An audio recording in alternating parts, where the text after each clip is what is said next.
안녕하세요. 안녕하십니까. 예. 일단 금융 파트 저번에 하다 말았죠. 그래서 금융 파트 들어가도록 할게요. 오늘 이제 금융하고 부동산 금융하고 이 감정평가 파트를 좀 자세히 하기로 하겠습니다. 그래서 금융은 일단은 교재로 가시면은 기본서 352페이지로 한번 가보세요. 352입니다. 352로 가시면은 거기 보시면은 주택 저당 채권의 유동화 제도라는 게 있죠. 그죠? 여기서 이제 문제가 나오기 때문에 한 페이지 우리가 잠깐 넘기시면은 354페이지로 가시면 354페이지 가시면은 그 저당 시장 구조가 1차 저당 시장과 2차가 있죠. 요거 1차와 2차를 이제 바꿔낼 가능성이 있어요. 그죠? 요거 이제 보시고 그다음 밑에 보시면은 5번에 MBS라는 단어가 있죠. 그죠? 요거. 그래서 요렇게 해서 여기서 이제 시험 문제가 배정이 돼요. 전체적으로 이제 우리가 보도록 하죠. 저당 채권을 유동화시켜요. 유동화시켜서 우리가 이제 그 돈을 현금화시키는 겁니다. 유동화시켜서. 그래서 MBS에 대한 구조가 우리 시험 문제에 나오는데, 그러니까 저당 시장은 몇 차 시장이 있어요. 1차, 2차. 그래서 이제 이 보금자리론이에요. 차입자가 있죠.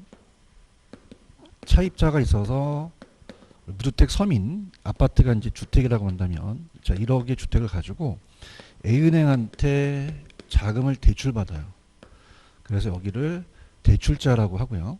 대출자라고 하고, 그러면 자금을 대출해주게 되면요. 자금을 대출해주게 되면 주택 저당 채권이라는 걸 넘겨요. 그죠? 그러면 주택을 그냥 있어요. 저당 잡았어요. 저당 잡아서 채권이 차용증 같은 거죠. 이걸 넘겨서 얘한테 넘겨버려요. 얘가 1차 대출 기간이 되고, 자 그러면 이제 금고가 현금 금고와 채권 금고가 있습니다. 자 그러면 어떻게 일이 벌어지냐면 채권이 늘어나고 현금이 줄어드니까 어떻게 돼요? 현금이 부족하죠. 그럼 이 채권을 가만히 있어요. 현금화 시켜야 돼요. 그래서 HF라는 한국주택금융공사가 있죠. 그죠? 여기다 넘깁니다. 넘기게 되면은 이 자금을 끌어와요. 자 그러면 이제 채권이 줄어들고 현금이 늘어나니까 유동성이 증가하죠. 유동성이 증가하고 유동성 위험이 또 감소하겠죠. 그죠? 그래서 여기가 2차 저당, 2차 대출 기간이 되면, 자 그러면 이 저당을 갖고 와서 모아놓는다 그래서 저당풀이에요. 무슨 풀? 저당풀. 그 저당풀을 가지고 이제 그거를 증권화 시킵니다. 증권화 시켜서 투자자한테 팔아요. 투자자. 그럼 투자자한테 팔면은 자금을 끌어오게 되면은 이때 발행하는 증권이 MBS죠. 뭐다? MBS. 그러니까 MBS라는 거는 정확하게 주택이라는 게 생략이 됩니다.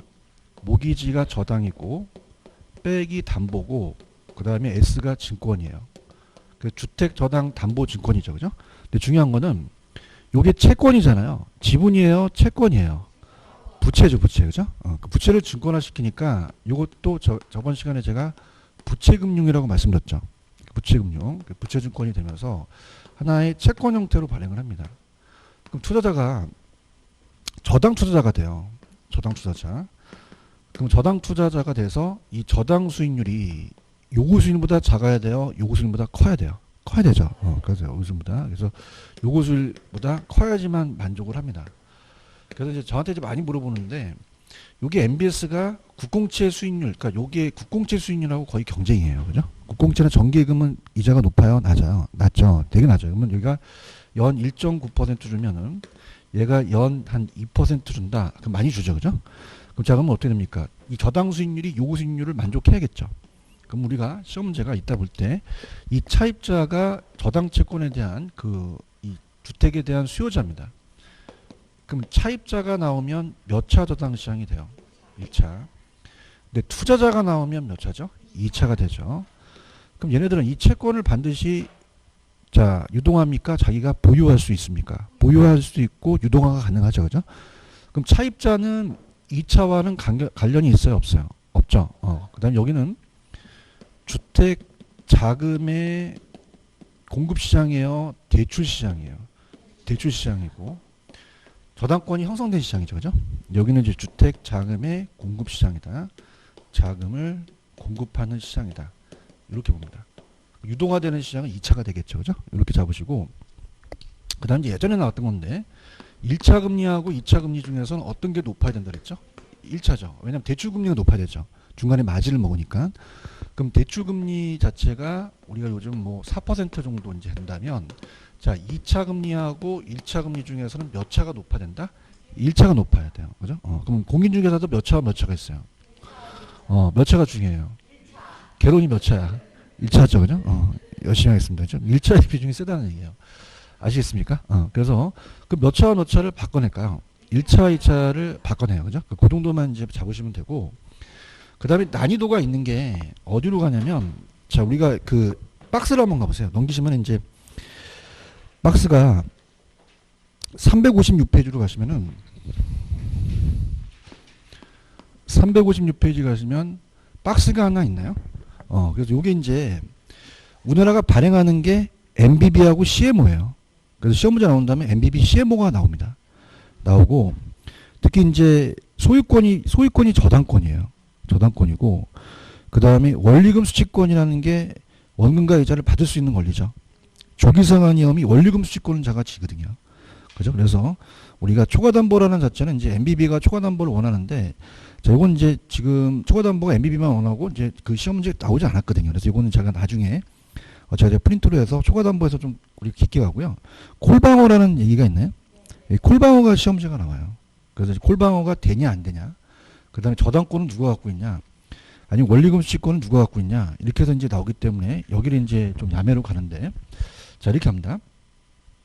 그럼 이제 아셔야 될 게, 왜 조기상환위험이라는 거 들어보셨잖아요. 조기상환. 조기상환은 시장이자가 낮았을 때 조기상환이 돼버려요. 그럼 조기상환을 한다면은 조기상환 위험에 대해서 어떻습니까?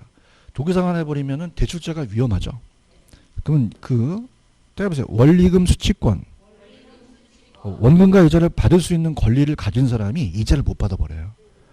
그럼 이 위험을 원리금 수취권자가 지겠죠. 원리금 수취권자가. 그래서 원리금 수취권자가 이 위험을 질 수밖에 없어요. 이자율 위험이라든지. 그 다음에 저당권이라는 얘기 들어보셨잖아요. 채무불이행할 수 있죠.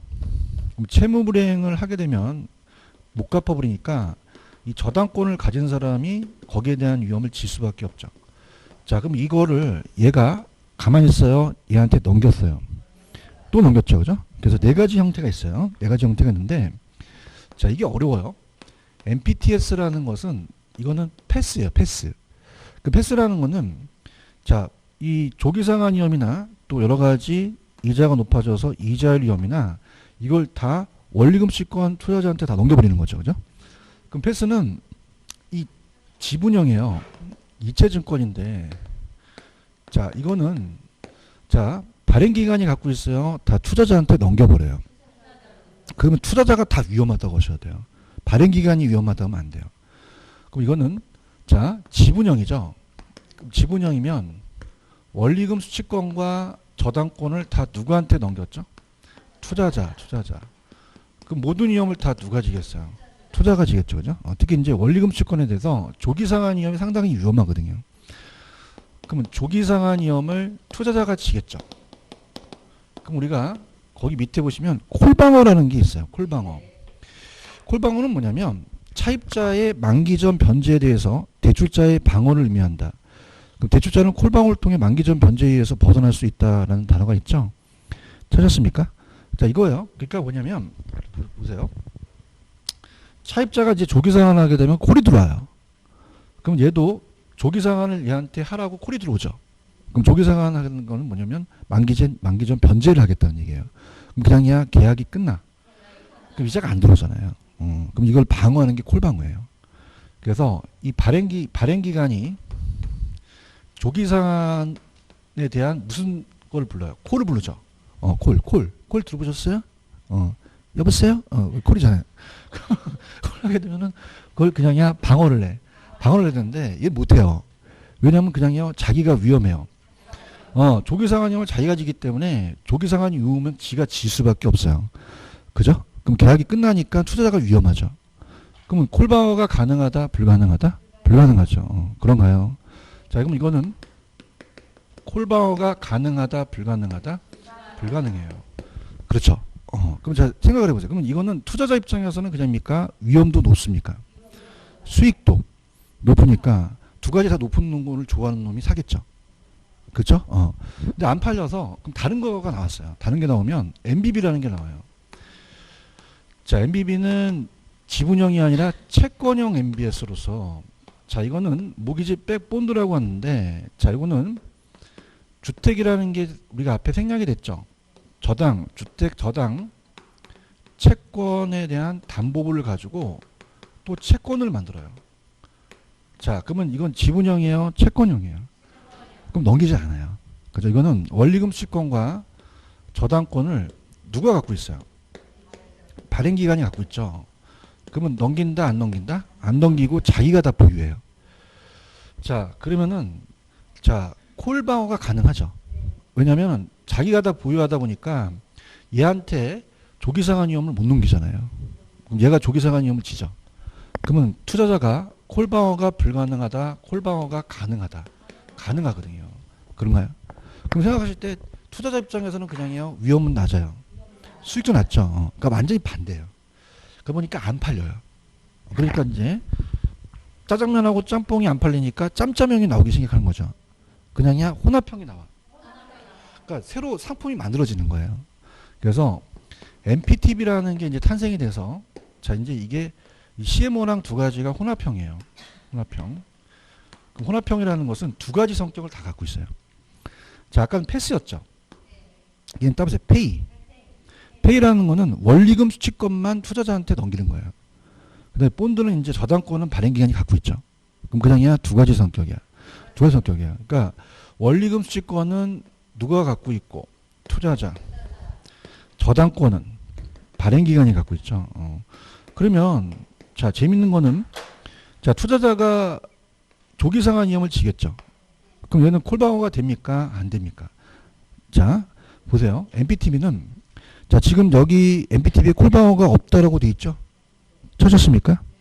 자, 왜 콜방어가 안 되냐면 투자자가 조기상환 위험을 지잖아요. 그럼 방어할 수 없잖아요. 그런가요? 그래서 CMO가 탄생이 된 거예요. 그럼 CMO는 안 된다? 된다. 돼요. 다계층 채권이거든요. 그럼 하나야 계층이 여러 가지야. 그러니까 이제 아까 짬짜면만 나오는 게 아니라 짜장면하고 탕수육하고 막 섞여 있는 거 봤잖아요. 세트 메뉴 못 보셨어요? 못 보셨어요? 봤어요? 그러니까 그냥이야 다양해. 잘 팔리기 시작하는 거예요. 그러니까 다계층 채권이 마지막으로 만들어진 거예요. 그래서 이거를 제일 잘 나타낸 게 어디 있냐면 넘겨보세요. 자, 이게 한국주택금융공사 우리나라가 CMO를 발행하거든요. 그래서 어디에 있냐면 페이지 가시면 369페이지 박스가 CMO예요. 369 박스 있어요? 이게 CMO 구조입니다. CMO. 그래서 우리나라는 CMO를 발행해요. 369 찾았어? 그래서 이제 한국주택금융공사가 아니다 하다 보니까 섬순위로 이제 신용등급이 높고 만기 구조가 같아요, 달라요. 그럼 이자도 다르죠. 그러면 기간이 질수록 이자가 많이 받아요. 근데 얘는 콜방어가 가능해요. 자, 단기는 안 돼요. 콜 조건이 1-3, 3년까지는 콜방어를 안 해줍니다. 근데 7년, 자, 5년을 해줘요. 3개월 이후에 콜이라는 단어가 있나? 그럼 3개월까지는 콜방어가 가능하다는 얘기예요. 그런가요? 그럼 얘는 안 해줘? 해줘. 근데 단기 해줘? 장기 해줘? 장기 투자자 해줘? 장기 투자자. 아시겠습니까? 이렇게 잡으셔야 돼요. 장기. 단기가 아니라 장기야. 이해하셨어? 그래서 얘도 중요한 건 원리금 수익권 투자자니까 조기상환은 투자가 져요. 그죠? 그럼 잘 갈게. 그냥 있다? 야매가 있다. 야매 없이 못 들어. 자, 그래서 356으로 가시면 어떻게 잡냐면 자, 우리가 자, 일단 우리나라가 발행하는 게 MBB하고 CMO예요. 그 MBB는 채권 형태고 CMO는 증권 형태거든요. 그래서 이 두 가지인데 자, 가볼게요. 여러분들이 야매입니다. 콜방어가 몇 글자예요? 그러면 세 글자 되는 것만 콜방어가 돼요. 그죠? 세 글자 되는 것만. 그러면 세 글자 되는 게 뭐예요? MBB하고 CMO만 콜방어가 된다는 거죠. 맞습니까? 근데 CMO는 다 돼요. 장기 투자자일수록. 트렌치별로 다양했죠. 그러니까 아까 표가 굉장히 중요해요. 장기 투자자만 가능합니다. 아시겠죠? 그래서 부분적 콜방어가 되는 거예요. 이해 갔나? 자, 그러면 이제 우리가 어떻게 잡냐면 투자자를 소리 나는 데 쓰면은 영어로 어떻게 돼요? 투자자. 그 다음에 발행 기간을 발을 영어로 쓰면은 발이죠. 그러면 T가 들어가면 무조건 투자자예요. B가 들어가면 무조건 발행 기간이에요. 그럼 따라서 MBB 발발이 그럼 다 누가 진다? 발행 기간이죠. 발행 기간이죠. 이렇게 가. 할 수 없어요. 야매야 해야 돼 이거. 그럼 이건 투자 나오면 돼? 안 돼? 안 돼. 다 발행 기간이 나와야 돼. 아시겠습니까? 이해하셨어? 그 다음에 교수님 TB는 뭐예요? 혼합형이야. 그냥이야. T하고 B가 다 들어갔어. 투자자 다 들어갔단 말이야. 근데 이걸 주의하실 게 원리금 시권은 투자자고 저당권은 발행 기간이에요. 그래서 이렇게 외워봐. 따보세요. 원투 저발. 내가 스텝을 밟아볼게. 따보세요. 원투 저발. 이거 암기하셔야 돼요. 그러니까 원리금 시권은 누구한테? 투자자. 저당권은 발행 기간이에요. 그러니까 여기서 이 저자가 소유권보다는 저당권이라고 해놨어야 돼요. 이 소유권이라는 단어가 있나요? 이 소유권이 아니라 저당권으로 하는 게 맞아요. 그죠? 이 저당에 대한 풀에 대한 그 집합물에 대한 소유권이거든요. 아시겠습니까? 그래서 이렇게 그럼 CMO도 원리금 시권 투자자니까 조계상은 얘가 지겠죠. 그죠? 맞습니까? 그럼 교수님 TS는 뭐예요? T가 투자자죠. 그럼 X가 학교 다닐 때 복수 체제예요. 그럼 그냥이야 투자자 애들이야. 투자 애들이라는 거죠. 아시겠습니까? 지금 여러분들 356페이지 박스 보고 있어요? 자, 그러면 MBB는 그냥이야 발발발이야. 다 발행 기간이야. 얘기해봐. 콜방어 돼? 얘가 MBB가 안 돼? 얘들 그래. 되잖아. 세 글자잖아. 세 글자인데 시잔데. 자, 그 다음에 MPTS는 투투투지. 그 발행 기간이 나오면 안 돼요. 얘는 콜방어 돼요? 왜요? 감사합니다. 그죠? MPTB도 콜방어 돼요? 왜요? CMO는? 왜요? 근데 장기일수록 단기일수록 장기 부분적 콜방어가 가능한 거죠. 이해하셨습니까? 그래서 따보세요. 원투 저발. 원투라는 건 원리금 시권이 투자자한테 가요. 조기상은. 근데 저당권은 발행기한이죠. 이 소유권이 저당권이에요. 그래서 이따가 제가 보여드릴 거예요. 무슨 말씀인지 아시겠죠? 이렇게 해서 문제 한번 풀어볼게요. 여기까지 하시겠어요? 그럼 우리가 199페이지로 문제집으로 가보죠. 이제 문제를 풀어봅시다.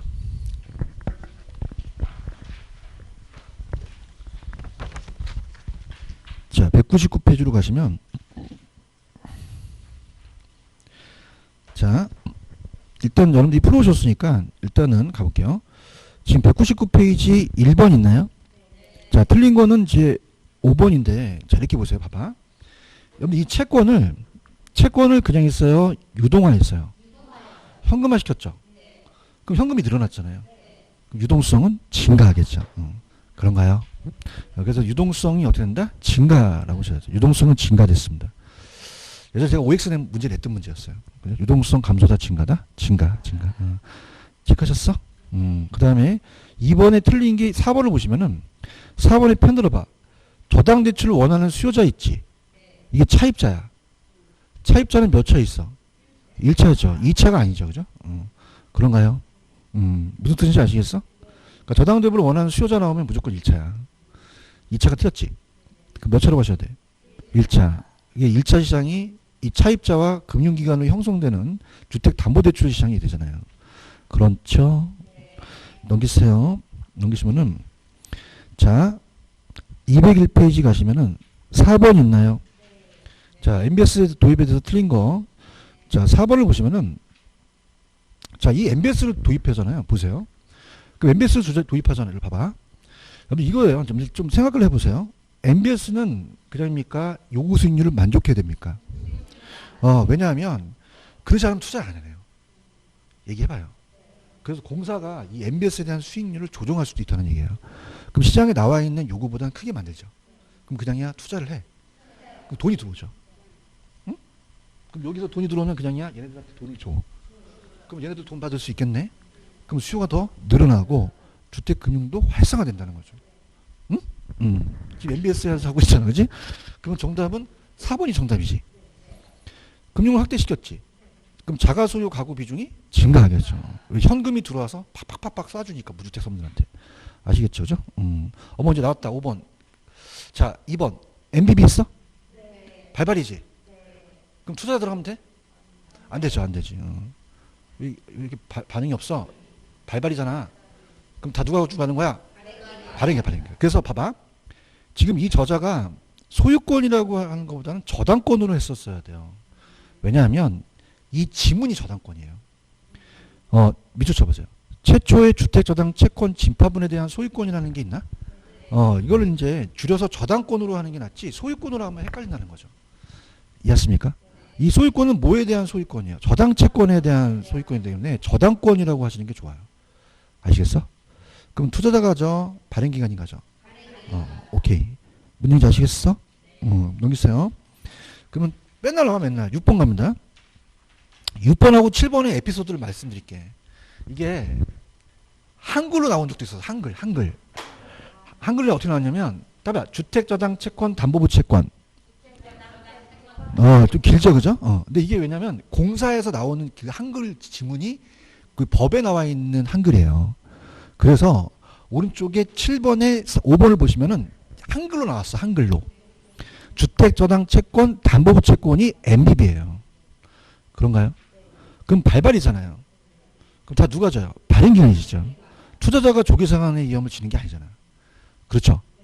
그래서 내가 그 20회 때 내가 욕을 했어요. 욕을. 왜냐면 내가 이렇게 야매하는지 이 출제원들이 다 나랑 다 옛날에 그 같은 동기도 있고 맞거든요. 교수들이. 그래서 내가 지금 강사에서 막 그러니까 야매하는 거 보고 나를 시기하는 거야. 그래서 야 한글로 내자. 그렇게 된 거예요. 내가지고 내가 동영상에다가 개새끼들 막 욕했거든. 근데 쫄아가지고 다음에 영어로 낸 거야. 그래서 6번이 영어로 다시 낸 거지. 찾았습니까? 그러니까 20회 때 내가 욕을 하니까 얘네들이 영어로 MBB를 다시 낸 거야. 그래서 이 주택저당 담보부 채권을 또 영어로 MBB로 적어놓은 거지. 그게 바로 6번의 2번이야. 찾았어? 소리가 강해. 그럼 발발이지? 그럼 조기상환위험을 투자자가 전가돼, 전가가 안 돼. 안 되겠잖아. 발행기관이 갖고 있잖아. 이해하셨죠? 그죠? 그 에피소드가 있어요. 에피소드가. 아시겠죠? 그죠? 근데 이제 한글로도 좀 알아두셔야 됩니다. 주택저당 채권 담보부 채권이 MBB라는 게 공사법에 나와 있거든요. 이해하셨죠? 그죠? 요 6번, 7번 이해 가셨어요? 가셨고. 그 다음에 넘겨보세요. 넘기시면서. 자, 지금 8번 있나요? 8번? 자, 봐봐. 아까 CMO 기억나시죠? CMO는 그냥요, 다계층 채권이에요. 아까 제가 1-서부터 쭉 순위가 있었죠. 그게 하나하나 트렌치예요. 그럼 얘는 뭐가 나오냐면, 다양화라는 게 나옵니다. 다양화. 그럼 채권이 하나예요? 다양화되어 있어요. 여러 가지 트렌치별로 다 다르죠? 그럼 이건 CMO를 찍으셔야 돼요. 근데 지금 8번에 가시면은 2번에 봐봐. 하나의 저당 집합에서 만기 이자를 다양화라는 단어가 있나? 이거 뭐니? CMO. 여러 종류에 대한 자계층 채권이 되겠죠. 지금 여기서 말하는 MPTB가 아니라는 얘기죠. 아시겠습니까? 그러면 요 MPTB예요? CMO예요? CMO가 정답이 된다는 겁니다. 무슨 말씀인지 아시겠습니까? 그렇게 해서 정리를 해주세요. 이해 가셨어요? 그래서 절 보세요. 이 저당 시장은 몇 차가 있다? 이 저당 수요자 차입자 나오면 몇 차? 투자자 나오면 이걸 바꿔낸단 말이에요. 그죠? 꼭 체크하시고. 그 다음에 아까 오늘날 발행하는 게 MBB하고 CMO죠. 그러니까 지금까지 MBB, CMO만 계속 냅니다. 그죠? 그럼 얘는 그냥 야 콜방어 가능해. 왜? 세 글자니까. 그렇지? 발발이지? 다 누가 가져오는 거야? 반응이 그냥이야 다계층 채권이야. 다양화 나오고 만기 구조가 다르지. 콜방어 되나? 되지? 단기 돼? 장기 부분적 콜방어 난 거죠. 아시겠죠? 그죠? 이렇게 정리하시면 되셨어요? 그래서 내가 봤을 때는 이거를 넘지 않을 것 같아요. 제가 봤을 때는 우리 강사들이 초과담보까지도 굉장히 강의를 하거든요. 그 초과담보라는 게 있어요. 그래서 강의를 하는데 그건 나중에 이제 제가 문제집이 어떻게 나오냐에 따라서 좀 넓혀보기는 합니다. 근데 요 정도만 맞히시면 거의 시험 문제 맞춰요. 아시겠습니까? 왜냐하면 이렇게 내도 못 맞힐 걸 알고 있거든요. 그러니까 알았어. 가만히 있어. 맞아? 야면을 가르쳐주게 맞히는 거지. 그러니까 여기서 더 이상 넓히지 않더라고요. 그래서 MBB하고 CMO만 주근장창 나와요. 그러니까 이렇게 해서 보시는데 나중에 문제집은 조금 이렇게 내용 쪽은 좀 어려울 거예요. 그때 가서 약간 넓혀드리도록 할게요. 아시겠죠? 그죠? 그러니까 기출문제는 딱 거기까지 수준까지만 보세요. 여기까지 오시고요. 아시겠습니까? 그다음에 니츠를 가볼게요. 자, 206페이지로 한번 가보세요. 문제집. 됐다 중요합니다. 이게 거의 100% 나와요. 문제집에 206페이지 가시면 12번 있죠. 이 12번서부터 어마어마하게 많이 나옵니다. 쭉 넘겨보세요. 쭉 넘겨보시면은 어디까지가 배정이 돼 있냐면 211페이지까지가 배정이 돼 있어요. 찾았습니까? 이 부동산 투자회사라는 것은 100% 시험자 나옵니다. 그래서 이제 법조문이 나와. 법조문이. 근데 법조문이 올해 바뀐 게 있는데 바뀐 게 핵심적인 게 없어요. 그래서 예전 법으로 그냥 나올 것 같아요. 아시겠죠, 그죠? 그래서 여기 리츠라는 얘기 들어보셨죠? 그래서 이거 강하게 간 다음에 우리가 기출 문제를 한번 복습할게요. 넘겨보세요. 넘기시면은 자, 넘기시면은 페이지로 가시면 리츠입니다, 리츠. 페이지 370페이지. 370페이지로 한번 가보세요. 가시면 부동산 투자 회사 제도라는 단어가 있나요? 여기가 이제 100% 출제가 됩니다. 100%. 강사가 100%라는 건 굉장히 어떻습니까? 자신감 있게 얘기하는 거죠. 그죠? 그러니까 여기는 이제 무조건 나올 수밖에 없어요. 지금 370페이지 찾으셨어? 제가 학자 입장에서 리츠를 지금 활성화 시키려는 게 굉장히 강하거든요. 그 리츠가 나오고, 근데 리츠가 나오는데 법조문이 나와요. 법에 나와 있는 게 나오기 때문에 이거는 법조문에 나와 있는 기출 문제 위주로서 그걸 다 외우셔야 되는데 하나씩 하나씩 들어가 볼게요. 자, 리츠는 이거는 부동산 투자회사라고 돼 있죠. 그럼 투자회사가 주식을 상장을 해요. 그럼 그냥입니까? 부동산에 투자합니까? 투자해서 그냥요 투자자를 모집해요. 그럼 여러분들이 투자를 하죠. 근데 여러분들이 주식을 샀으면 그 회사보다는 그냥입니까? 그 회사의 부동산을 산 겁니까? 부동산을 산 거죠. 그렇죠. 그럼 그냥요 현금화가 가능해요. 그 다음에 이제 이 투자처가 모르지만 이건 어떻게 돼요? 어느 전문가한테 맡겨버리면 수익률이 어느 정도 나오죠. 안전하게 또 간다는 건데 제일 중요한 건 그냥이야 원금 손실이 있어. 코로나 터졌어. 그냥이야 얘도 떨어져. 떨어져요. 어떻게 피할 수가 없어요. 그러니까 원금의 손실은 있을 수 있다는 거죠. 이해하셨나? 그래서 우리가 일단 리츠라는 개념부터 이제 잡아보면은 부동산 투자 회사예요. 부동산 투자 회사고 회사 법이 있죠. 법이 있고 상법에 또 적용을 받습니다. 상법에. 자, 영어로는 리츠라고 해요. 리츠 회사가 자, 주식을 공모한다는 얘기 들어보셨죠? 공개 모집입니다. 공모를 해서 투자자를 모집해요. 불특정 다수. 그래서 가불병 투자자를 모집해서 자, 얘네들한테 이제 주식을 발행합니다. 주식. 자, 그럼 얘는 그냥요 부동산에 투자해야 돼요. 부동산을 가지고 있어야 돼요. 소유 지분. 그래서 부동산의 소유 지분을 가지고 있어서 자기가 직접 운영을 합니다.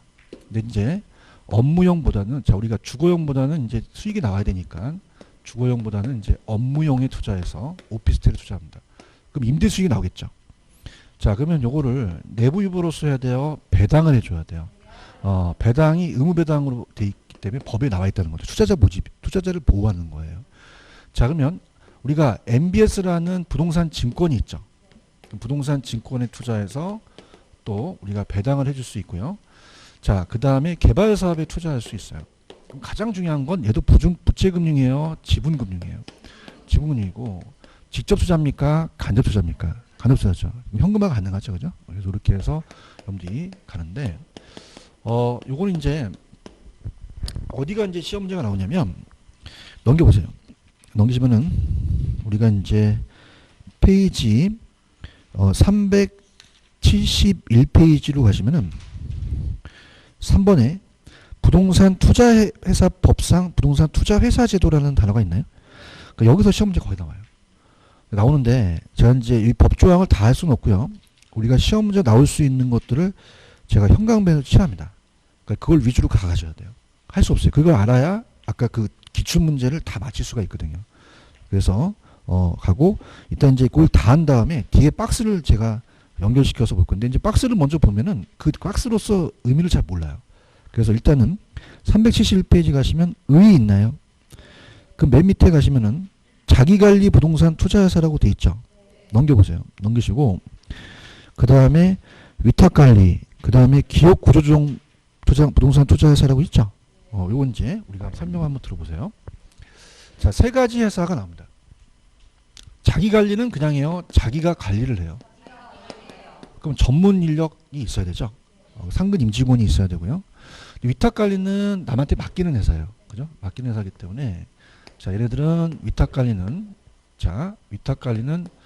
자기가 직접 관리하는 게 아니라 자산관리회사한테 맡기겠죠. 그죠? 그래서 자산관리회사한테 위탁을 합니다. 자산관리회사한테 위탁을 해요. 자, 그다음에 이제 기업 구조조정이라는 건 뭐냐면, 자, IMF 때 그 건설회사가 부도나잖아요. 그 법정 관리 들어가면은 회생하기가 어렵죠. 그러면 그런 게 망하면 전체적으로 우리가 경기가 어려워지거든요. 그럼 그런 회사를 사들이는 게 기업 구조조정이에요. 그래서 기업 구조조정은 그러한 부실에 대한 그런 부동산 회사를 사들여서 현금화시키죠. 그럼 사전에 어떻습니까? 회사가 회생되게 되면은 또 어때요? 실업이 또 늘어나지 않고 경기가 또 활성화될 수 있죠. 그래서 요거를 많이 우리가 이 니치를 활성화시켜서 이 기업 구조적 니치가 더 숫자가 많아요. 여러 가지 특혜를 주거든요. 그죠? 그래서 우리가 실체 여부를 봅니다. 실체 회사가 있느냐 없느냐. 당연히 자기 관리 니치는 그냥 있어요. 실체 회사가 있어요. 실체형입니다. 그래서 임직원이 있어야 되고 상근을 해야 돼요. 그래서 전문 인력이 포함됩니다. 5인 이상. 그래서 직원을 고용할 수 있고 본점에 지점을 설치할 수도 있어요. 근데 위탁관리와 기업구조정은 실체입니까? 명목입니까? 페이퍼 컴퍼니라고 들어보셨죠? 그러면 직원을 고용할 수도 없고요. 그 다음에 지점을 설치할 수도 없어요. 그럼 얘네들은 얘한테 그냥요 위탁을 해요. 그 다음에 영업인가와 등록이라는 얘기 들어보셨죠? 그래서 얘는 국장한테 영업인가를 받습니다. 영업인가를 받아야 돼요. 영업인가.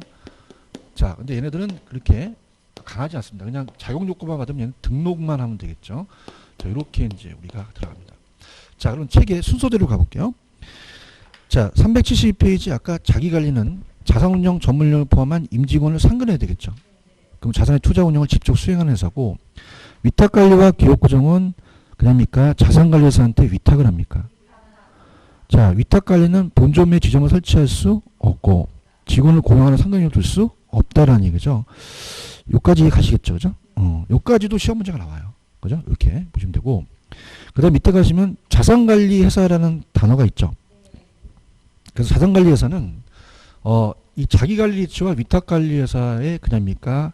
요거는 위탁을 받습니까? 그래서 자산 투자 운영 업무에 수행하는 목적으로 위탁받아서 수행하는 회사죠. 그래서 이제 부동산 취득 관리 처분의 개발에 대한 자문 업무 이런 걸 하는데, 부동산 투자 자문회사의 업무는 제외된다고 돼 있죠.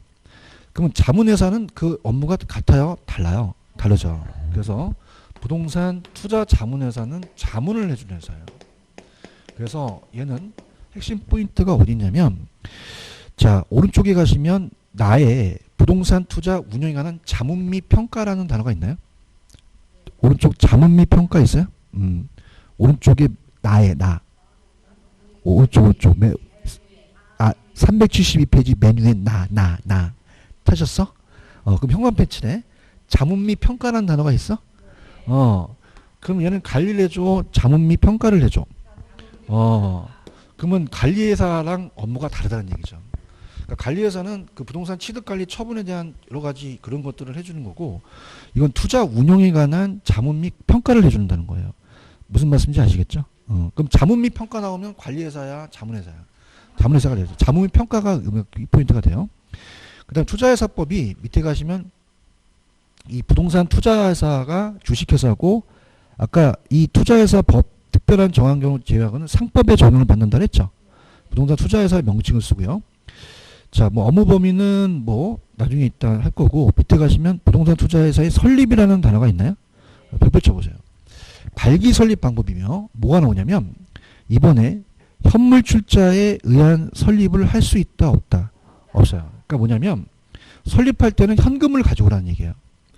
그럼 설립 때는 현물은 현금이에요, 물건이에요? 부동산 같은 걸로 투자할 수 있거든요. 그럼 설립 때는 현물 출자할 수 있다 없다? 없다는 거죠. 이게 시험 문제 나옵니다. 체크하셨어? 그럼 설립 때는 그냥이야 현금을 가져와야 돼. 현찰 박치기 해야 되지 물건을 갖고 오면 안 된다는 거예요. 지금 보고 계시죠? 그 다음에 지금 4의 6조에 설립자본금이 있어요? 별표. 이게 나옵니다. 자, 설립자본금은, 자, 금액이 나와요. 일단. 설립자본금은 요 순서대로 가야 돼요. 얘는 5억이고요. 그 다음에 얘는 3억이고요. 얘도 3억이에요. 그럼 따보세요. 533. 요걸 암기하셔야 됩니다. 533. 근데 어떤 관리가 먼저 나와야 돼요? 자기관리, 위탁관리, 기업구정 나오죠? 그래서 어떤 관리가 먼저? 자기입니다. 그 다음에 위탁, 기구가 나와야 되죠. 아시겠죠? 그죠? 그럼 533이라는 걸 암기하셔야 돼요. 그럼 얘기해보세요. 자기관리는 설립자본금 얼마? 5억. 자, 위탁관리와 기업구정은 3억이 되겠죠. 지금 보겠습니까? 요 설립자본금이 가장 많이 떠요. 그죠? 설립자본금 꼭 암기하셔야 되고. 그 다음에 자기관리 부동산 투자의 설립보고라는 얘기가 있어? 그러면 우리가 설립보고서를 우리가 작성을 해야 돼요. 자, 이거는 앞에 보시면은 설립 등기로부터 며칠 이내, 10일 이내라는 거죠. 찾았죠? 그러니까 아이가 태어나면 그냥이 돼요. 출생신고를 해야 돼요. 그거 생각하시면 돼요. 설립됐구나. 그럼 출생신고를 10일 이내에 해야 되겠네. 그래서 이 설립보고서를 작성해요. 그런가요? 그러면 아이가 태어나면 그냥요. 나중에 100일 잔치를 해야 돼요. 그럼 입원해 가시면 그 설립보고서를 제출한 후부터 몇 개월 후에?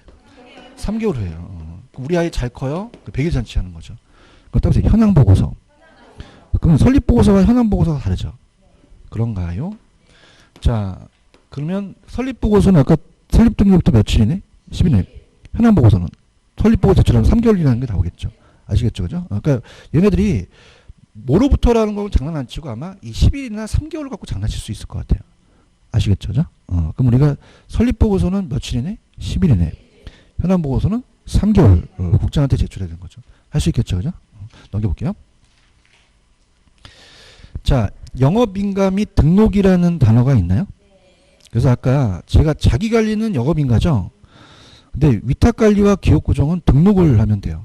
그죠? 그렇게 보시면 되고, 거기 10조에 최저자본금이라는 단어가 있나요? 이것도 별표. 자, 아까는 설립이었잖아요. 근데 이거는 최저자본금을 이 정도 갖추라는 얘기죠. 그래서 최저자본금. 최저자본금은 따보세요. 755. 전화번호를 암기하셔야 돼요. 755. 그럼 얘는 얼마? 70억. 얘는 50억, 50억이 된다는 거죠. 아시겠습니까? 전화번호 같죠, 그죠? 그래서 533은 뭐고? 755는 설립자본금이에요. 아시겠습니까? 그럼 따보세요. 572. 35, 35. 이렇게, 그 별로 안 좋아해. 자, 그렇게 해서 이거 잡으셔야 돼요. 그죠? 그러면 중요한 거는 현관펜을 칠해보세요.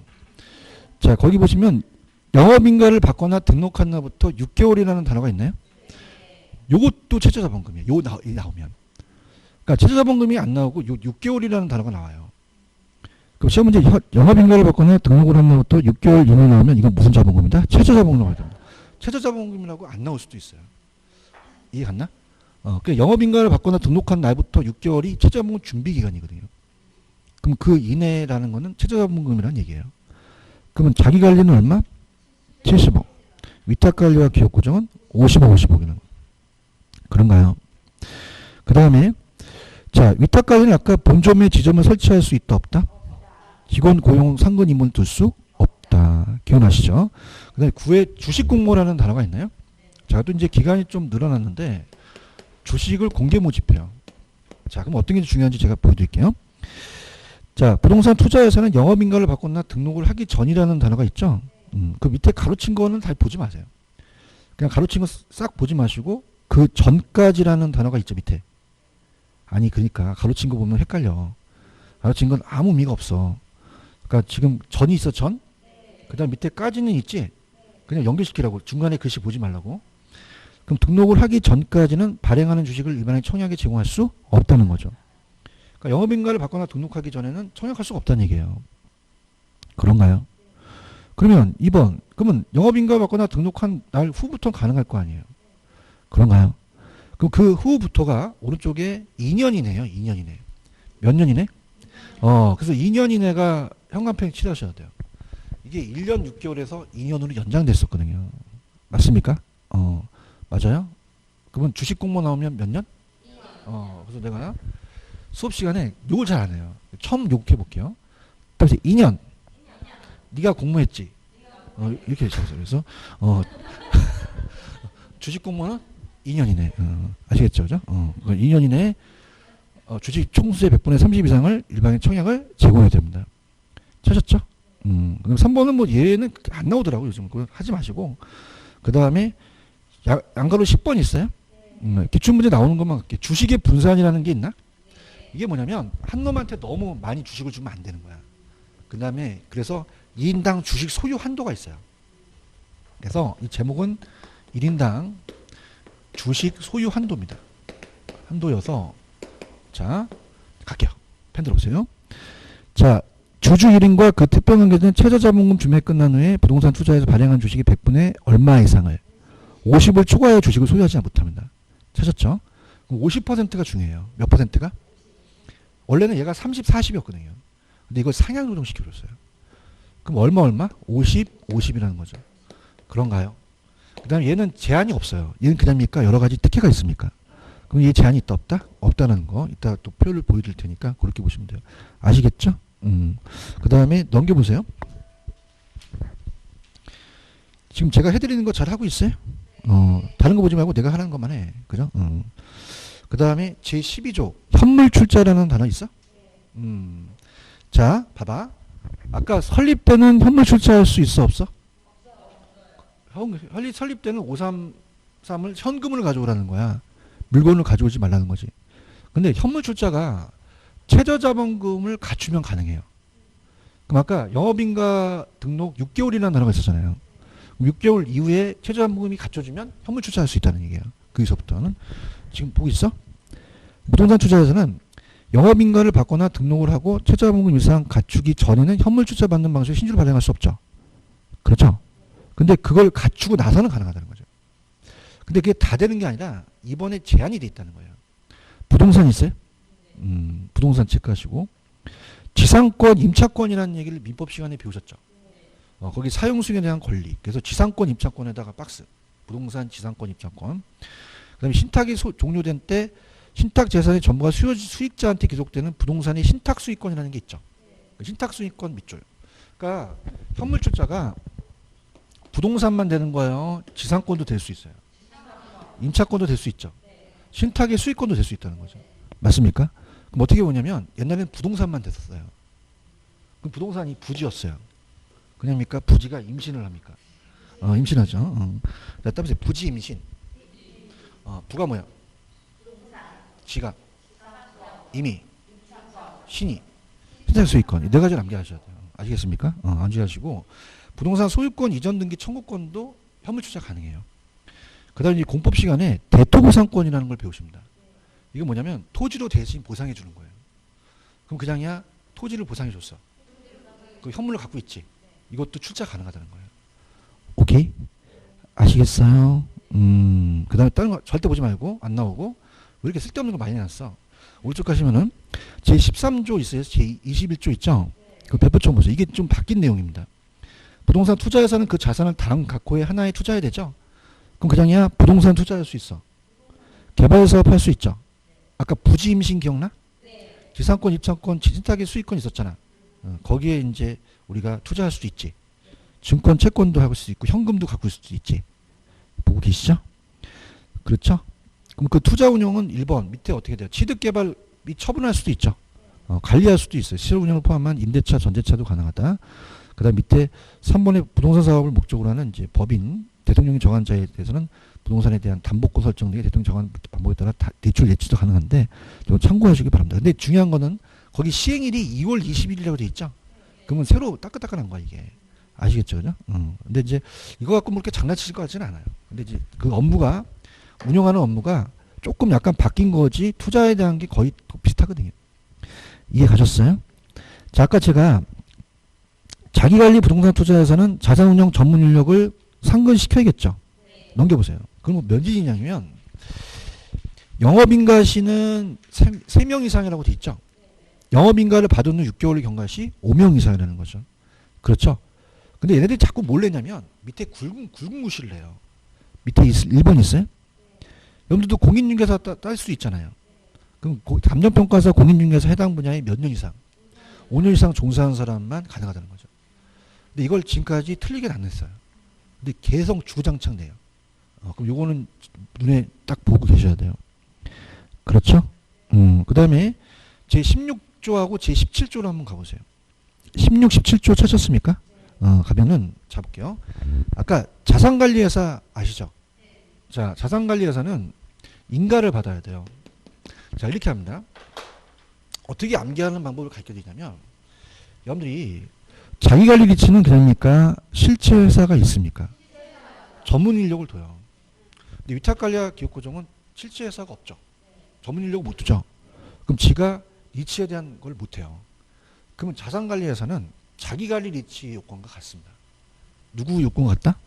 자기관리 리츠랑 같아요. 얘기해봐.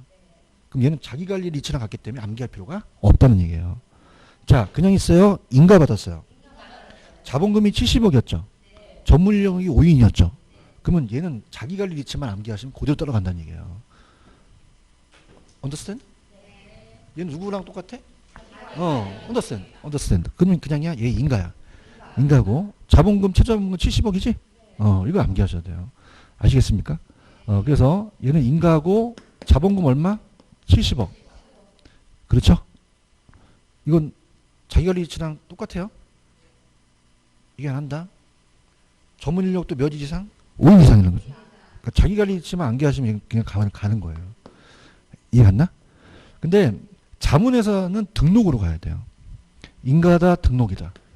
등록이고 대통령이 정하는 거에 자본금은 10억입니다. 10억이고 등록은 3인 이상만 있으면 돼요. 찾으셨습니까? 무슨 얘기 아시겠어? 그래서 이렇게 할게. 자산관리회사는 그냥이야 자기관리랑 유사해. 등록이야 인가야. 최저자본금 얼마야? 70억. 전문인력 5인. 이건 되는 거죠. 맞습니까? 근데 자문회사는 뭐야? 등록 10억 3인이 되는 거죠. 자문은 이제 그게 많지가 않으니까. 아시겠죠? 그죠? 그럼 이렇게 할게. 자문이 평가하려면 그냥이네 똑똑해야 돼. 그냥이야 10등 안에 들어야 돼. 몇 등 안에 들어? 10등록 이렇게. 아시겠죠? 10등 10등. 뭔지도 모르고. 몇 등 안에? 10이 뭐야? 등이. 등록이라는 거죠. 그죠? 10억하고 등록을 암기하셔야 되는 거죠. 아시겠나? 맞아요? 그 다음에 이제 자산관리회사는 자기관리 리츠와 똑같지만은 암기가 안 되면 왜 우리가 알리바바 도둑대들이 있었잖아요. 알리바바 도둑대, 도둑놈들 있죠. 그 몇 명이 도둑질해 오는 거야? 40이냐? 말 40인이라고 하자. 40인이 훔쳐왔어. 그럼 관리는 그냥이야 더 많아야 돼. 70인이 관리해. 몇 명이 관리한다? 70인이 관리해. 아시겠죠? 그죠? 다시 할게. 몇 인이 관리한다? 관리는 70인이 관리하는 거예요. 70이 뭐야? 인이 인가가 되는 거죠. 아시겠죠? 그죠? 근데 얘는 자기관리 리츠를 암기하시면 그대로 따라와요. 몇 등 안에 들어야 감사합니다. 자문은 10등이죠. 10억하고 등록이라는 거죠. 아시겠습니까? 왜냐면 우리 벌이는 한계가 있어. 아까 내가 욕한 거 알지? 주식 공모. 몇 년? 거봐, 잘하잖아. 그지? 머리가 한계라니까, 그지? 하여튼 그런 건 잘해. 그죠? 몇 등 안에 들어야 돼? 해. 그죠? 집에 가면 안 생각나. 아시겠죠? 그죠? 나야 별표 쳐. 나는 일주일 내내 강사들은요, 왜 암기하냐면 계속적으로 강의를 월요일부터 똑같이 해요. 근데 그냥, 야, 여러분들 집에 가면 접어. 그럼 생각이 나. 어이씨, 어떻게 70억이던가 이렇게 생각이 안 나잖아요. 제 말이 틀려요? 맞아요? 공모 몇 년? 이런 거, 그죠? 자꾸 머릿속에 두셔야 돼요. 아시겠죠? 그죠? 재밌어요? 재밌게 해. 어차피, 머리가 안 들어오는데 어떻게 할 거야. 그죠? 맨날 외워. 주식 공모 2년, 집에 가면 3년? 뭐 그렇게 큰일 나. 그래서 그렇게 보시면 돼요. 아시겠죠? 몇 등 안에 들어야 돼? 10등 안에. 3등이 10등이 됐죠. 맞아요? 그 다음에 이제 제 18조는 뭐 처분에 대한 거는 이제 부동산을 취득하는 5년범인데 대통령령이 정하는 기간 좀 틀려요. 그래서 그건 좀 안 낼 것 같고, 그다음 밑에 가시면은 19번에 보시면 자산 구성이라는 단어가 있나요? 이건 좀 붙여보세요. 동그라미 1번이 좀 출제가 됩니다. 자, 아까 그냥입니까? 부동산에 많이 투자해야 됩니까? 부동산 증권도 있었고 현금도 있어야 되거든요. 그래서 밑줄 쳐보세요. 부동산 투자에서는 최저자본금 준비가 끝난 후에 매분기 말 현재 총자의 100분의 80 이상을 어디에? 부동산 관련 증권. 이게 MBS 같은 거예요. 현금의 80% 이상 갖고 있어야 되죠? 그런가요? 근데 그 중에서 부동산은 70% 이상 갖고 있어야 돼요. 건축 중인 것물도 그냥 포함되고, 아까 기업 구종 니츠는 여러 가지 특혜가 있었죠. 그래서 이 80%를 보유 안 해도 돼요. 근데 기업 구종 리츠는 70% 갖고 와야 되거든요. 나중에 또 체크해 드리고요. 무슨 말씀 아시겠습니까? 이렇게 보시면 되고, 그 다음에 우리가 지금 요게 지금 제 20조 보시면 신용평가라는 단어가 있죠. 요게 신설로 좀 들어갔어요. 신설로 들어갔기 때문에 국장은 부동산 투자의 주식 공모 여부, 총자산의 규모, 투자자 보호를 위해서 필요한 경우는 대통령 정하는 부동산 투자 회사에 대해서 쭉 내용이 나와 있죠. 그래서 신용평가 회사의 평가를 받도록 돼 있다는 걸 한번 읽어보시는 것도 괜찮아요. 아시겠죠? 그죠? 정보 시스템을 우리가 공시해야 되는 건데, 이런 것들은 그냥 그 지문만 나오니까 나중에 또 한번 해드리고, 21번 보시면 배당이라는 단어가 있나요? 배당에다 몇 번 쳐보세요. 자, 첫 번째 1번. 자, 상법에 따라서 해당 이익 배당 한도의 100분의 90을 주주한테 배당하여야 된다고 돼 있죠. 이익준비금은 적립하지 아니하거든요. 그런데 자, 지금 배당이 자기관리 리츠가 아직 활성화가 안 됐어요. 그래서 배당을 자기관리 리츠만 50%로 내려줬습니다. 몇 퍼센트로 내려줬다? 다른 놈들만 90%예요. 지금 보고 계시죠, 그죠? 그다음에 그것을 우리가 연장시켜줬어요. 지금 동그라미 2번에 굵은 글씨 있죠. 자기관리 리츠는 2021년 몇 월 며칠까지 12월 30일까지 이익 배당 한도의 100분의 50 이상을 배당해도 되거든요. 얘는 90이에요. 얘만 50이에요. 얘는 이익증빙을 적립할 수 있다라는 단어가 있죠. 찾았습니까? 그 다음에 3번을 보시면 이제 위탁관리와 얘네들은 이제 또 이익 배당을 하면서 초과 배당도 가능한데, 자, 오른쪽에 22번 가시면 차입 및 사채 발행이라는 게 있나요? 요게 이제 마지막입니다. 다른 거 보지 마시고. 자, 보통 지분, 자, 이거 리츠라는 건요. 이거 보세요. 리츠는 그냥요. 이건 지분이에요. 지분이죠. 그죠? 주식이죠. 근데 이거를 활성화시키려고 하니까 사채를 발행할 수도 있게 만들어줘요. 그러면 차입 및 사채 발행할 수 없다, 있다라는 거죠. 그 부동산 투자에서는 영업인가를 받거나 등록한 후에 자산을 투자 운영하기 위해서는 기존 차입 및 발행 사채를 사용하기 위해서 대통령이 정하는 바에 따라 자금을 차입하거나 사채를 발행할 수 있다라고 하셔야 됩니다. 없다가 맞아요? 있다가 맞아요? 있다. 그럼 자금 차입 및 사채 발행은 자기 자본의 몇 배를 초과할 수는 없어요. 2배. 주주총회의 특별 권리를 얻으면 어떻게 돼요? 10배를 넘지 않은 범위 내에서 자금 차입, 사채 발행할 수도 있다. 체크하셨습니까? 이렇게 가시면 되고, 자, 그러면은 넘겨보세요. 이제 일단 385페이지 가시면 이제 눈에 보여요. 자, 박스가 하나 있나요? 갑니다. 자기관리와 위탁관리는 모든 부동산이에요. 근데 기업구종은 부동산 회사만 기업구종 부동산 투자하고요.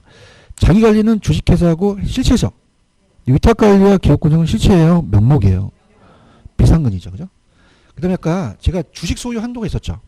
1인당 몇 퍼센트 이내. 근데 기업구종은 제한이 없다라는 거죠. 기억하십니까? 자, 주식 공모는 발행 주식 총수입 30% 해야 되죠. 근데 기업구종은 그냥요. 의무사항이 아니에요. 얘네는 그냥 개인적으로 사 먹어도 가능합니다. 여러 가지 특혜를 주는 거죠. 상장은 다 설립 후 즉시인데 기업구종은 의무사항이 아니라고 돼 있죠. 그럼 기업구종은 여러 가지 혜택을 많이 준다는 얘기예요. 그런가요? 자산구성 기억나시죠? 부동산이 몇 퍼센트 갖고 있어야 돼요? 부동산 유가증권 현금의 10%니까 이제 80% 이상 갖고 있는 거죠. 그런가요? 근데 기업구종은 구조조정 부동산의 70%만 가지고 있으면 돼요. 유가증권 보유 의무는 없습니다. 전문 인력 필요하죠. 자기관리는 인가후 6개월 경과시 몇년 이상. 근데 위탁관리는 기업구종은 명목이잖아요. 그러면 해당 사항 없죠. 자산관리회사한테 위탁하니까. 그럼 자산관리회사가 5인 이상 필요하겠죠. 그런가요? 설립자본금 따라서 533. 최저자본금 755. 자금 차입할 수 있죠. 자기 자본의 몇 배 내. 주총의 특별권이 얻으면 10배 이내까지 가능하다는 거죠. 이해하셨습니까? 근데 맨 마지막에도 시험에 나왔어요. 법인세라는 단어가 있나요? 그래서 자기관리 리츠는 아직 법인세가 혜택이 없습니다. 왜? 실체회사니까. 근데 위탁관리와 기업구종은 얘네들은 페이퍼 컴퍼니잖아요. 그럼 우리가 배당 시 면제를 해줘요. 그죠? 아까 우리가 그 90% 이상 배당해줬죠. 그죠? 그러면 배당 시 면제를 또 해줄 수 있다는 거죠. 의무 배당에서. 아시겠죠? 그러니까 이렇게 가세요. 일단 자기 관리는 법인세 혜택이 있어 없어? 위탁 관리와 기업 구정은 있어. 이렇게만 가지고 가세요. 아시겠죠? 문제로 가볼게요. 자, 문제가 지금 해준 거 거의예요. 그래서 이제 거의 나오기 때문에 뭐 눈에 확확 들어옵니다. 가볼게요. 자, 틀린 거는 그냥 답만을 볼게요. 우리가 다 할 수는 없으니까 들어가 보도록 하겠습니다. 아까 몇 페이지였죠? 206페이지. 그럼 지금 제가 한 게 다 튀어나옵니다. 자, 12번 있나요? 자, 옳은 겁니다. 자, 1번. 부동산 투자는 주거용보다는 업무용이 많이 투자하죠. 그 다음에 제가 아까 지금 어떤 게 회사가 더 많다 그랬어요. 기업 구조조정수가 자기관리보다 더 많죠. 그런가요? 기업 구조조정은 실체입니까? 명목입니까? 명목이고, 기업 구조정은 증권사에 모두 상장될 필요는 없죠. 아까 사모도 가능했죠. 대다수의 부동산 투자의 금융기관은 자금을 차입하고 하지 않고 있다, 차입하고 있다, 하고 있다는 거죠. 그죠? 그 다음에 13번 별표. 아주 좋습니다. 자, 들어갑니다. 1번. 위탁관리는 본점에 지점 설치할 수 있어요? 없고. 직원 고용하고 상근 임원 줄 수 없습니다. 자, 2번. 자, 기업 구조는 실체사입니까? 명목입니까? 자, 이건 자기관리로 고치셔야 됩니다. 3번이 정답입니다. 자기관리 부동산 투자는 자산운용 전문인을 포함한 임직원 상관하죠. 자산 투자 운용을 직접 수행한다는 게 정확하게 맞습니다. 설립자본금 기억나시죠? 기업 구조는 아까 얼마였어요? 3억이죠. 그런가요? 자기관리는요? 5억이 맞죠. 그렇죠? 그러면 지금 어떻게 돼요? 자기관리는 5억은 맞는데, 자, 기업 구조는 3억으로 들어가야 되죠. 그럴까요? 그렇고요. 그 다음에 아까 위탁관리 부동산 투자의 경우 주주 1인과 그 특별관계는 발행 주식 총수의 봐봐. 몇 %였어요? 50%였잖아요. 맞습니까? 그럼 정답은 몇 번? 3번이 정답이죠. 자, 14번의 정답은 1번이 정답이에요. 자, 갈게요. 자기관리는 기업 구조종을 위한 매각하는 부동산에 매입하는 게 아니죠. 기업 구조종 같은 거 매각하는 거는 기업 구조 부동산 투자가 되겠죠. 그럼 자기관리를 기업 구조종으로 바꾸셔야 되죠. 바꾸셨나요? 아니, 14번 지금 보고 있는 거야? 기업 구조종 매각하는 건 기업 구종 회사잖아. 명목 회사는. 그럼 자기관리야, 기업 구종이야. 기업 구조는 바꿔야 될 거 아니야. 그래요? 됐습니다. 넘겨볼게요. 15번 갑니다. 15번이 틀린 거 2번. 아까 기업 구종은 회사 실체가 없죠. 법인세 면제 혜택은 있습니다. 자기관리만 없었죠. 아우, 나 미치겠어. 아까 바로 왔어야 되는데. 자기관리만 없는 거예요. 얘네들 있는 거예요. 그죠? 근데 이제 왜 그러냐면은 우리가 지금 아까 기업 구종은 그냥입니까? 여러 가지 혜택이 있습니까? 혜택이 있어요. 그러니까 우리가 실체 회사 같은 거는 법인세를 4개예요. 얘는 실체 회사입니까? 페이퍼 컴퍼니입니까? 그렇죠. 일시적인 거잖아요. 그럼 어떤 조건을 가지면 법인세를 면제해 주기도 해요. 그래서 이거 말고 이따 프로젝트 파이낸싱 아시죠? 프로젝트 파이낸싱도 모회사를 설립해요. 자회사. 그럼 그게 페이퍼 컴퍼니입니다. 그럼 독립된 그 법인세도 면제 혜택이 있다는 얘기죠. 요건을 갖추면. 아시겠죠? 무슨 말인지 아시겠어요? 그러니까 이렇게 간다. 자기관리 수는 그냥입니까? 실제 회사가 있습니까? 그럼 법인세를 때리죠. 그렇죠? 근데 기업구조과 얘네들은 그냥이에요. 명목이에요. 그럼 얘네들은 한시적으로 특히 기업구조 같은 거는 정부가 활성화시키려고 막 하라 그러잖아요. 그럼 혜택을 줄 수 있다는 얘기죠. 이해하셨어? 그래서 법인세 면제 혜택 있다. 자기관리만 없는 거예요. 그렇고요. 16번 갑니다. 틀린 거. 4번. 자, 자산운용 전문 인력을 포함 임직원을 두어야 되는 거는 이건 기업구조이야, 자기관리야. 자기관리. 17번. 3번. 위탁관리는 본점에 지점을 설치할 수 있어? 직원 고용하고 상근 임원 줄 수 없다는 거죠. 계속 매번 나오죠, 그죠? 그래서 많이 풀어보는 게 좋아요. 자, 18번입니다. 옳은 거. 1번. 자기관리는 설립자본금 5억 맞죠? 위탁관리는 설립자본금 3억 맞죠? 근데 봐봐. 영업인가 후 6개월 이내라는 단어가 있지. 이게 최저자본금을 얘기하는 거야. 50억이 되는 거지. 그렇지? 3번. 자기관리는 실체지. 근데 기억구정은 실체가 아니잖아. 기억구정은 지워야지. 자기관리만 실체가 되겠지. 그렇죠? 또 나왔다. 지겹다, 야. 위탁관리는 직권점에 지점 설치할 수 없고, 직원을 구하는 상금임을 둘 수 없다. 또 나왔다, 야. 자, 부동산 투자 금융기관 자회금을 차입할 수 있다는 거죠. 그죠? 19번에 2번. 자기관리 리츠 설립자본금이 3억입니까? 5억이죠. 지금 뭐 하는지 아시겠죠? 20번의 맨 마지막 5번. 자, 현물 출자가 설립이 가능합니까? 불가능하죠. 화이팅 하세요. 그 다음에 이제 이 21번은 뭘 냈냐면, 잘 보세요. 여러분, 위탁관리는 실체예요? 면목이에요? 그럼 직원이 있을까? 없을까? 내부 통제 기능이 없다는 거죠. 그러면 21번에 2번, 위탁관리는 주주를 보호하기에 직원이 준수해야 할 내부 통제 기준을 제정한다? 자, 말이 안 되잖아요. 위탁관리는 직원 고용할 수 있어요? 직원이 있어야 뭐 준수하기를 하는 거죠. 이건 당연히 자기관리 리치에 대한 거 준수가 되겠죠. 아시겠죠? 이렇게. 지금 여러분들 제가 지금 시간 오버해서 지금까지 해드린 거는 그냥이야 100% 나와. 그래서 해드리는 거예요. 아시겠죠? 그래서 여기 나와 있는 지문들을 다 마스터 하셔야 돼요. 이해하셨죠? 그죠? 그래서 아까도 말씀드렸지만 뭐 신용평가를 한다든가 이런 것들은 출제가 잘 안 돼요. 그러니까 여기 안에서 시험이 나올 때 있다는 거죠. 아시겠죠? 그죠? 그 다음에 여러분들이 이제 얘네들이 감정평가 시험을 뺏겨냅니다. 감정평가 시험. 근데 지금 감정평가가 3월 달에서 6월 달로 연장이 됐어요. 그래서 6월 달이 돼야 시험이 나와요. 그럼 그냥이야 그 소스가 있어. 다 갖고 올게 내가. 그래서 거기서 거의 다 내요 얘네들이. 그러니까 아까 왜 설립 때 현물 출자할 수 없죠? 이것도 뺏겨낸 거거든요. 그죠? 그래서 거기 나오는 게 소스가 되니까 거기 이제 아주 따끈따끈한 거 나중에 가져올 테니까 요거 기출 문제나 열심히 해놓으세요. 아시겠죠? 오케이? 알겠습니다. 쉬었다 갈게요.